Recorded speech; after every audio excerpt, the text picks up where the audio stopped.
kita simak dan kita dengarkan Majelis Hasanah yang kedua yang insyaallah akan disampaikan oleh guru kita Ad-Da'i ilallah Al-Mujahid fi sabilillah Al-Mukarram Al-Ustaz Al-Habib Husain bin Muhammad As-Sigaf wa ilaihi falyatafaddal maskura. Sallu ala Muhammad.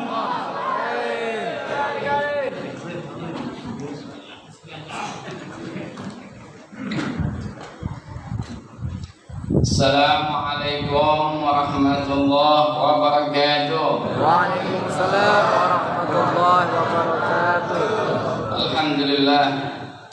Alhamdulillah ala ni'matil iman wal islam wa ala ni'matil istiqlal wal hurriyah. Wassalatu wassalamu ala sayyidis sadat sayyidina wa habibina wa syafi'ina wa qurrati a'yunina Muhammadin sallallahu alaihi wasallam alladhi arsalahu Allah bil huda wa dinil haq liyudhhirahu 'ala dini kullih walau karihal musyrikun. Amma ba'd.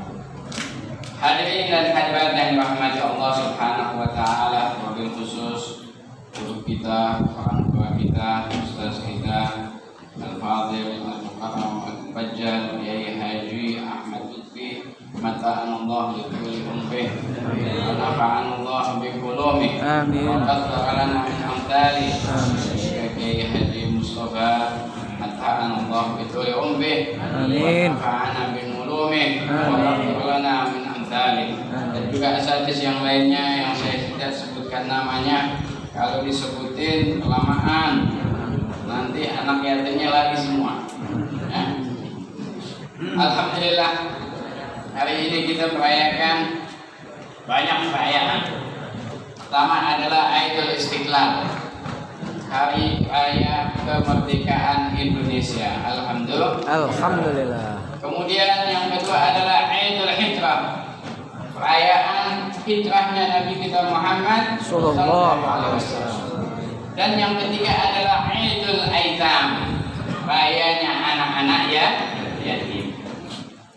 Kenapa dalam perayaan-perayaan banyak diselipkan masalah anak yatim? Karena Allah Subhanahu wa taala inginkan kita mempunyai hubungan hablum minallah wa hablum minan nas.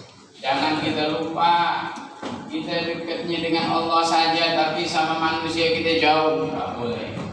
Jangan lupakan anak-anak yatim, apalagi ibunya. Kalau bisa dikawinin. Setuju nggak Ustaz? Setuju aja, kawinnya kagak. Hadirin yang dirahmati Allah Subhanahu wa taala, anak yatim jangan sedih.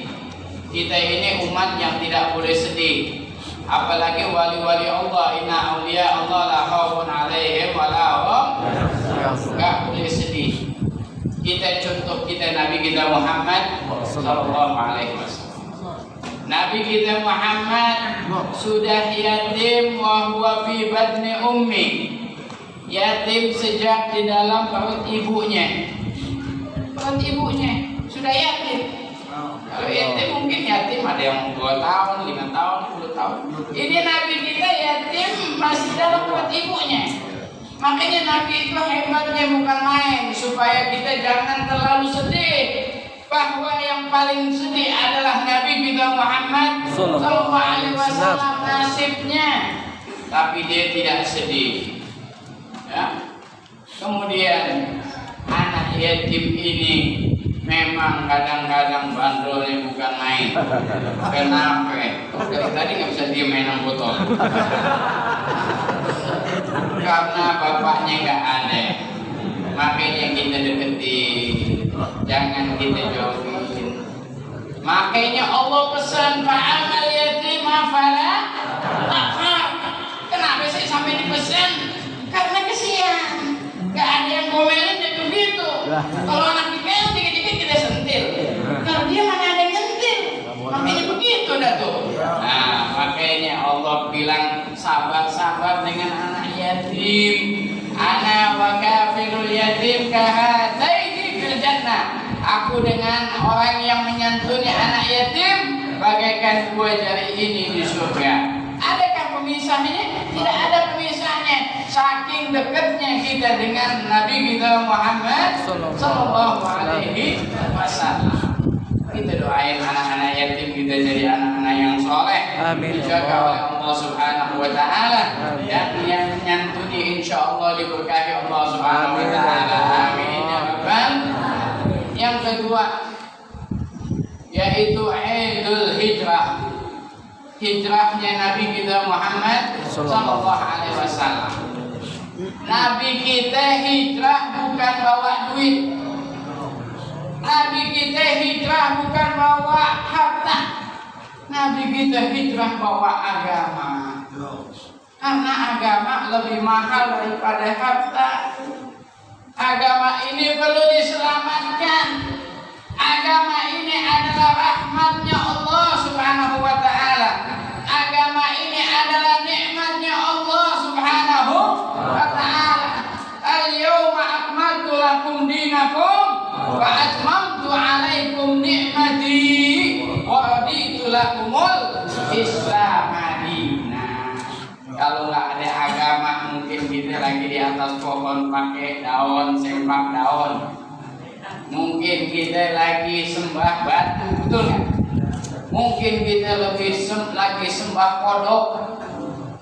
Kalau nggak ada agama mungkin kita kayak binatang, betul nggak? Betul nggak? Maaf loh. Ini masjid sebelah mana? Kata supir taksi di sini enggak. Saya nggak tahu masjid di mana. Yang adanya diskotik. Saya tahu nama-namanya semuanya. Kesian banget. Nggak ada masjid. Masjid saya nggak tahu di mana. Kalau di diskotik banyak di sini. Makanya Nabi kita bahwa agama itu mahal. Agama itu nikmat, menjadikan manusia lari daripada sifat binatang kepada sifat manusia. Inilah yang Allah bedoi pada kita. Makanya kalau 17 Agustus jangan joget-joget dangdutan, laki perempuan gabung, peluk-pelukan, cium-ciuman. Ini bukan agama kita. Makanya kita jaga agama ini, kita hiasi, kita nikmatin. Alhamdulillah. Saya senang sampai supir saya bilang, Beb, Abeb bolak-balik ke Tanjung Barat melulu. Saya juga nggak tahu Tanjung Barat melulu yang undang saya. Rupanya di Tanjung Barat pecinta habaib. Sejak zaman dulu orang-orang ini yang pergi ke Kuitang, bener kagak? Iya. Kalau kagak kenal Kuitang nggak kenal habaib. Bener. Amin cinta. Orang saya kagak dihargai di sana. Kenapa? Karena nggak kenal maka tidak cinta. Alhamdulillah Tanjung Barat ini banyak masjidnya. Saya hafal masjidnya namanya. Memang saya ngisi di situ semua. Masjid Syuhada, Masjid Ajilin, Masjid Al-Baqarah, Masjid Mantaudah. Orang berkah, masjidnya banyak, agamanya kuat. La masjidun ussisa 'alal taqwa. Orang kalau datang ke masjid tandanya dia masih takwa. Nabi bilang ishadu, saksikan orang yang bolak-balik ke masjid, ishadu lahu bil iman. Saksikan dia itu punya iman. Makanya saya yakin orang Tanjung Barat insya Allah imannya kuat-kuat. Saking kuatnya saya aja nggak kuat, diundang kuliah subuh saya nggak kuat. Jadi pengajian malam subuh pengajian lagi. Ini siang ada pengajian lagi, saya bingung nih. Orang pengajian udah malam aja ini. Jangan-jangan Nabi Asar ada pengajian lagi, maghrib ada pengajian lagi. Komplit kampung ini. Saking cintanya dengan ilmu. Alhamdulillah. Di sini sekarang kepada ketiga yaitu Idul Istiqlal, raya kita tentang kemerdekaan Indonesia. Indonesia ini dijajah tadi Kiai kita udah jelasin 350 tahun oleh Belanda. Lama PKK. Kalau satu keturunan umurnya 50 tahun, 3,5 generasi. 7 keturunan. Kakek engkong kita mati dah. Kagak selesai 7 keturunan ini Belanda. Apa keasikan di sini sampai panjang banget, bikin kereta api loh sampai Sukabumi. Saking lamanya di sini. Ya kan? Semua jembatan dibikin. Kirain buat apaan? Pengajian kali bikin jembatan. Mau ngambilin cengkeh, mau ngambilin pala, belum yang ngambilin besi, ngambilin macam-macam. Indonesia ini kaya. Alhamdulillah. Jadi jangan bilang Indonesia ini miskin. Saya di Malaysia dikatain Indonesia miskin. Saya bilang enggak, Indonesia kaya. Makanya IMF Bank Dunia sanggup kasih duit pinjaman ke Indonesia seberapa banyak pun karena tanahnya kaya. Alhamdulillah. Ya. Jadi Indonesia ini dijajah oleh Belanda ratusan tahun, ame Jepang pun dijajah juga. Ini zaman dulu kagak ada yang berani memberontak. Setiap pemberontakan dibunuh, berontak dibunuh, sampai kakek saya meninggal dibunuh ame Jepang. Kakek sebelah ibu. Kalau kakek sebelah bapak tuh Habib Ahmad bin Abdullah Assegaf. Kakek saya sebelah bapak. Pahlawan juga dia rupanya. Sebenarnya kita nggak tahu dia pahlawan. Anak cucunya aja nggak tahu dia pahlawan. Saking nggak mau nunjuk-nunjuk. Kalau kita balik nunjuk-nunjuk mulu, Kang Kolok kagak bisa. Ya nggak? Kita ini silat saya nggak bisa nunjuk-nunjuk ini kayaknya Habib Kang Kolok kagak bisa, silat kagak bisa. Ulama dulu kagak nunjuk-nunjuk, diem-diem di belakang. Makanya Habaib dipanggil adalah pahlawan di belakang. Ayo, kagak suka nunjuk-nunjuk. Makanya Habaib gak nunjuk-nunjuk. Ini baru ini dibuka-buka. Zaman dulu nggak mau dibuka-buka. Jadi ini saya ambil kisah. Indonesia didatangi oleh Wali Songo bahwa agama Islam susahnya bukan main. Bikin masjid susahnya bukan main, bikin pondok susahnya bukan main. Akhirnya datang lagi habaib dari Yaman. Anak muridnya Habib Ali Al-Habsyi. Habib Ali yang kita baca maulidnya tadi bukan Maulid Al-Habsyi, Simtul.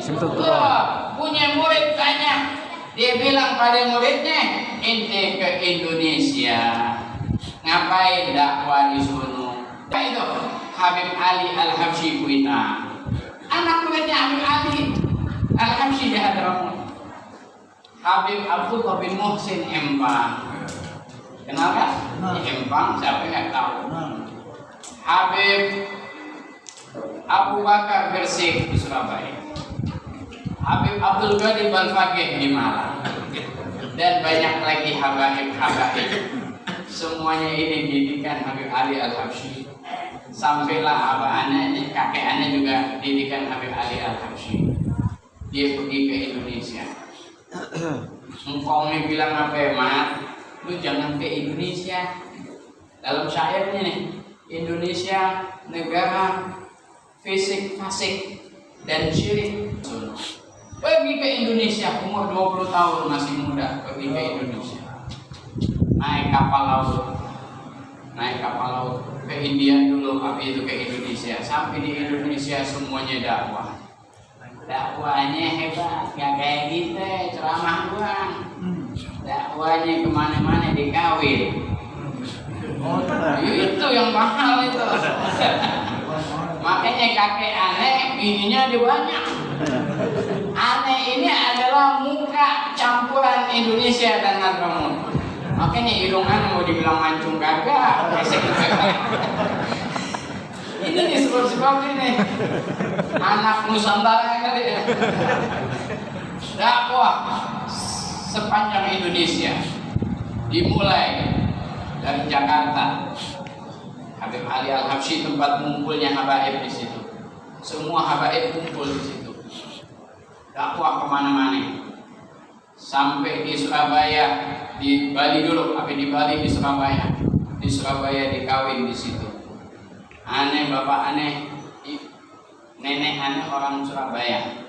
Nah, mau ngomong Jawa sama aneh bisa. 1 second. Bisa tinggi semua. Bikin sekolah di sana ada sekolah udah mau mati. Habib Muhammad Al-Mu'adad punya sekolah namanya Al-Khairat. Nggak ada ketuanya, kepala sekolahnya nggak ada. Kakek aneh di situ, buka sekolah di situ, hidupin ulama-ulama di situ. Di Surabaya dihidupin ulama-ulama, dikasih semangat. Akhirnya pada mengaji semuanya. Kemudian pindah ke Solo, kawin lagi di Solo. Memang begitu dah kerjaannya. Iya. Anak kiai saking senang dengan Abaib dikasih anaknya. Tapi anak senang sama kiai kagak dikasih anaknya. Belum. Dikasih anaknya, namanya Aisyah, jadi Ustazah Aisyah di Solo. Pindah lagi dari Solo, pindah ke Cianjur, dapat juga anak kiai di Cianjur, kawin lagi di Cianjur. Masya. Dari orang Sunda, bisa dikit-dikit Sunda. Akhirnya sepanjang perjalanannya dia cuma ngasih semangat kiai-kiai, ingat tanggal 17 Ramadan kita pasang bendera merah putih. Makanya dipanggil pahlawan. Ingetin doang kerjanya. Zaman dulu kagak ada handphone, kagak ada telepon, TV juga susah. Kagak punya duit mau beli TV. Apaan medianya? Medianya datang ke tempat kiai-kiai. Kiai adalah media nomor 1. Makanya kiai mau dijelek-jelekin kagak boleh. Sekarang ini kiai mau dijelek-jelekin, jangan mau jelekin kiai. Kiai adalah pegangan kita, betul? Ulama pegangan kita, pondok pesantren pegangan kita. Itu tempatnya iman, itu tempatnya takwa, itu yang menyelamatkan kita sepanjang hidup kita. Pindah lagi ke Garut, pindah. Aneh belum nyampe ke Solo, sampai sekarang belum nyampe. Aneh bayangin sampai menangis, ya Allah. Aneh coba telusuri dia jalan kemana, jauhnya bukan main. Udah gitu dicerita lagi jalan, naik mobil di jalanan, numpang mobil truk, datang tentara Belanda, dijotosin, ditodong, ditangkap, dipukul. Demi misi ini bawa agama, hidupin ulama, hidupin kiai semangatnya, ngasih misi bahwa kita akan merdeka. Dalam syairnya dibilang apa?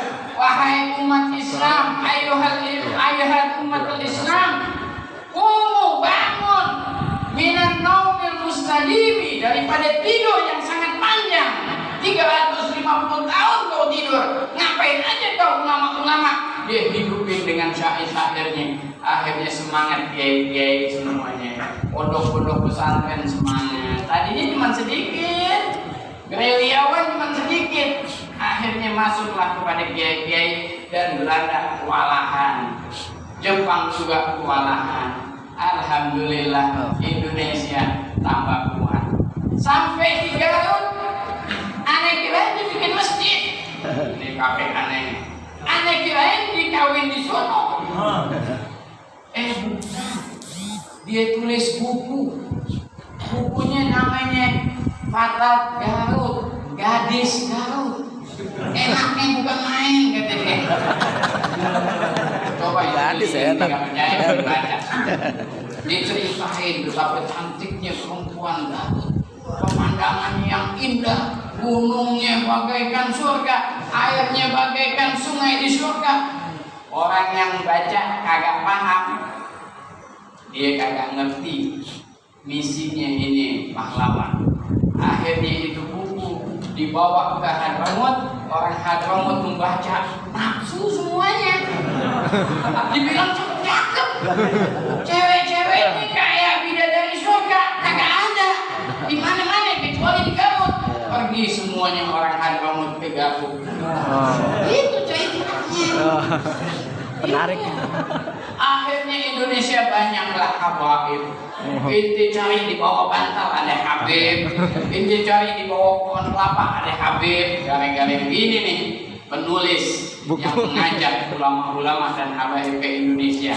Tadinya nggak mau, udah males, akhirnya pergi ke Indonesia, dan di Indonesia Islam tambah kuat. hafalan tambah banyak, Amin. cucu-cucu Nabi tambah banyak, alhamdulillah, tambah berkah.